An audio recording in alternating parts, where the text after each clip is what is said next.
Sleep apnea. Do you have it? Imagine sleeping next to a loved one who is incessantly snoring and keeping you awake. All of a sudden they stop snoring completely and you realize they aren't breathing. Just as you're about to shake them, they gurgle, choke, and gasp for air. This is what sleep apnea sounds like.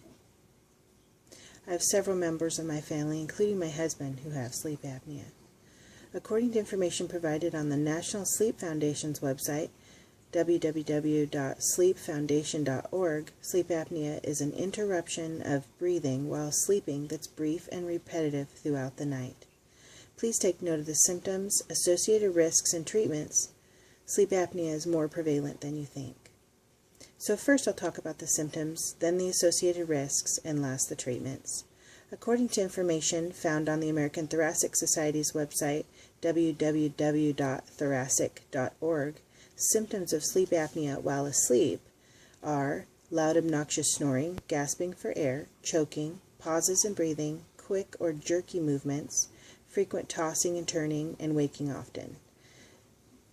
Symptoms of sleep apnea while awake include feeling fatigue, headaches, sore or dry throat when waking up, changes in mood or personality, problems concentrating and remembering.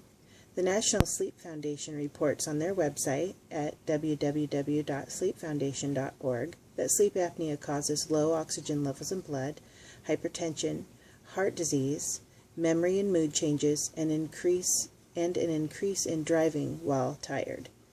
Does this sound like someone you know?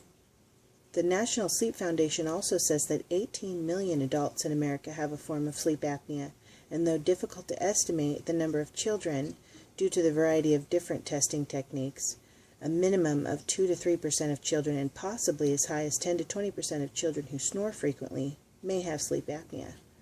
According to the American Thoracic Society, a sleep study recommended by your doctor can identify and confirm those with sleep apnea by recording breathing rate, sleep state, and oxygen levels. Next, I'll talk about the treatments for sleep apnea and the consequences of not treating it. According to information found on the American Sleep Association's website, www.sleepassociation.org, the most common treatment is the use of a positive airway pressure device, or PAP for short.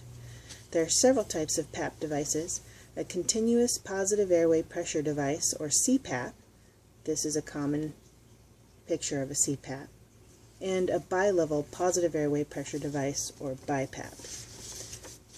This is a common picture of a BiPAP. The American Thoracic Society reports that severe and moderate cases of sleep apnea can be treated with CPAP or BiPAP devices, and mild cases may be treated with dental appliances or surgery to remove tonsils, adenoids, or tissue blocking the throat. The American Thoracic Society, the American Sleep Apnea Association, reports on their website, www.sleepapnea.org, that sleep apnea should not be taken lightly, and when left untreated may result in higher risks of accidents due to insufficient sleep. Trouble focusing or remembering, weight gain, or may cause the brain and skin to age faster. Sleep apnea may also cause more serious risks like heart disease, stroke, diabetes, some types of cancer, and even sudden death. So in conclusion, sleep apnea is a serious disease that gets worse over time. Your health or the health of your loved ones depends on adequate sleep. The risks associated with sleep apnea and not treating it are simply not worth the risk, especially when there are treatments available. Understanding sleep apnea, who it affects, and treating or not treating it is very important to your health. If someone has told you or you've noticed that a loved one has these symptoms relating to sleep apnea, it's very important to talk to your doctor, and if you already know you have it, please follow your doctor's advice.